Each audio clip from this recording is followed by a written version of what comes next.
Hello friends, welcome to the session on communication electronics.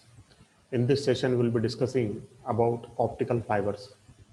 In this session, we will see what we mean by optical fiber, what is the structure of the optical fiber, and what are the different types of optical fiber. That is, we will discuss the classification of optical fibers. Friends, as you know that you are viewing this session on my YouTube channel, Learn with Prakash Kanade, and subscribe to the channel to see many videos on the subjects of electronics and computer science. So let us start the session with the question, what we mean by optical fiber. Optical fiber is a thin, transparent fiber, and this fiber is being either made up of glass or it can be made by using the plastic material.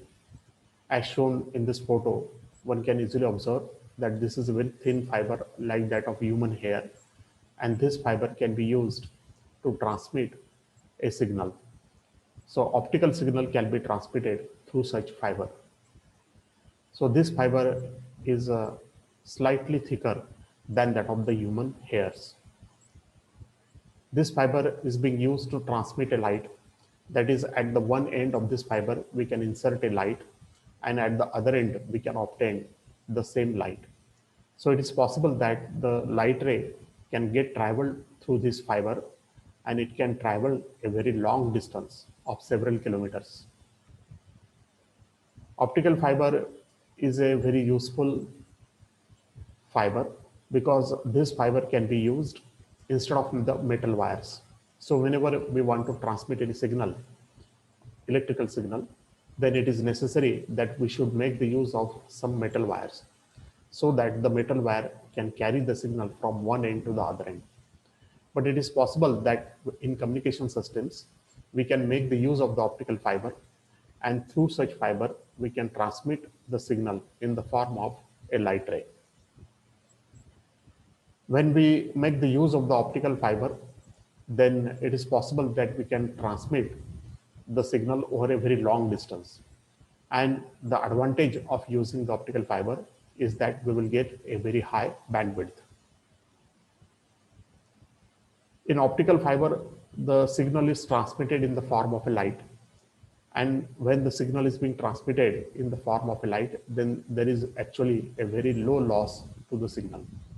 When we transmit the signal in the form of an electrical signal, then there is a loss of the signal, and this loss can be avoided when we make the use of the optical fiber. So one can say that almost all modern communication systems makes the use of the optical fiber for communication. So whenever you have a landline connection at your home, or whenever you have a broadband connection at your home, then this connection is being made available to you through optical fiber cables only. So optical fiber is being used in telecommunications. It is being used in CCTVs. The local area networks in the buildings can be set by using optical fiber. The cable TV can be make use of the optical fiber. Also, it is possible that in sensors, the optical fiber is used. So now let us go for the discussion of the structure of the optical fiber. Optical fiber will basically consist of a small core, then surrounding the core there is a cladding, then surrounding the cladding there is a buffer, and then there is an outer jacket. And one can easily find that the diameters of all such four things are very small, and they are in micrometers, that is 10 to the power minus 6 meters. So optical fiber will consist of core, cladding, buffer, and jacket. So the core is the central part of the optical fiber, and this is the part of the optical fiber through which actually the light ray will travel. This part is either made up of glass or it can be made of plastic, and the diameter of the core is very small, and it is about 8 micrometers. The cladding is the the surrounding part of the core, and this surrounding part of the core is also made up of glass or plastic. And the diameter of the cladding is more than that of a core, and it is about 125 micrometers. Observe that the refractive index of the cladding is less than that of the core. The buffer is the plastic, that is, it is a plastic coating and which will surround the fiber. And actually this buffer is being used for the protection of the fiber.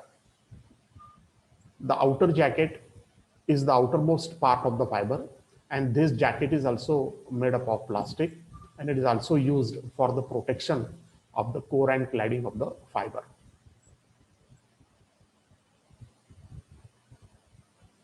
Fiber can be classified into different categories, and the classification will be based upon the material that is being used, the number of the modes of the fiber that are being used for the propagation of the light ray, and the refractive index of the material used in the optical fiber.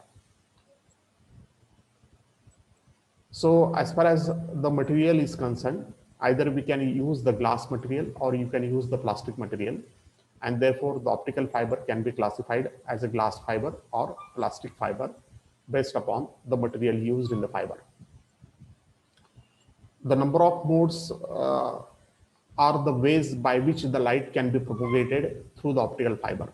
So either there can be a single mode of fiber or there can be multi-mode of fibers. The refractive index of the material used will also can be used for the classification of the optical fiber.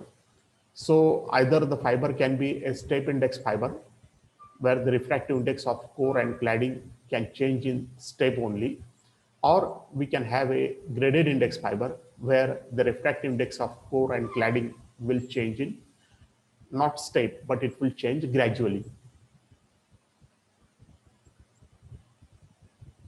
So there are three most popular types of the fiber that are being commercially used. The first fiber is being called as a single mode step index fiber. The second fiber is being called as a multi-mode step index fiber. And the third fiber is being called as a graded index fiber. So these are the three common types of the fibers that are commercially used in many applications. In single mode fiber, one can transmit the signal per fiber. So one signal is to be transmitted in one fiber. The core diameter of this fiber is very small and it is about 8 to 10 micrometers only. Say for example, we can have a small core and surrounding the core there is a cladding, where cladding can have a higher diameter of 125 micrometers. And since in this fiber, there is a change in the refractive index in the step, and therefore this is the fiber, it is being called as a step index fiber. As far as the mode is concerned, the light can be propagated only through the central axis of the fiber, and therefore this is a single mode step index fiber. So light can be propagated through this fiber along the central axis of the fiber as shown in this diagram. The single mode fiber are very useful fiber because by using this fiber, we can send a signal over a long distance. So whenever we want to achieve a long distance transmission of the signal, then these fibers are useful. There is another type of the fiber called as the multimode fibers. And these fibers are used to transmit more than one signal in one fiber. The core diameter of such fiber is comparatively large and it is about 200 micrometers. So in this case, the core is comparatively larger than that of the single mode step index fiber. It is about 200 micrometer, and the cladding is also having the diameter of about 380 micrometers. So it is possible to inject more than one light ray into the fiber, and it can travel either along the x-axis of the fiber or it may trace a zigzag path along the fiber. So multiple rays can be injected into the fiber and they can travel the different paths or different modes. And that is the reason this fiber is being called as a multimode fiber. But the index is being changed, or the refractive index is being changed in the step, and therefore it is being called as a multimode step index fiber. These fibers are useful whenever we want to have a short distance transmission. Say for example, whenever you want to set up a local area network in a building, then for this you can make the use of such fiber. There is another type of the fiber called as the graded index fiber, where the refractive index of the core gradually changes so that the individual waves are gradually refracted instead of being reflected from the cladding. So in multimode fiber, we have shown that the light ray is being reflected from the cladding, but uh, in case of these fiber, that is the graded index fiber, you will observe that the individual waves are gradually refracted instead of getting reflected from the cladding. So here you can say that the core diameter is about 50 to 100 micrometer. The cladding diameter can be about 125 micrometer. And here there is no change in state. It is gradually changing, and therefore this fiber is being called as a gradient index fiber. So whenever the light rays are propagated to this fiber, then either some of the light rays will travel along the central axis of the fiber, or some light rays will trace such type of the path through the fiber.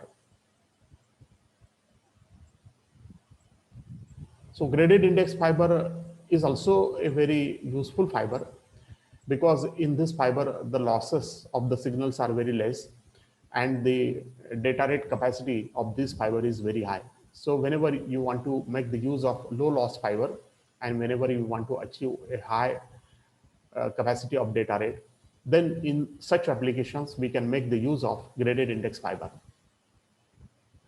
So thank you friends for viewing the session. Hopefully you have understood what we mean by optical fiber and what are the different types of optical fiber. Thank you all for viewing the session.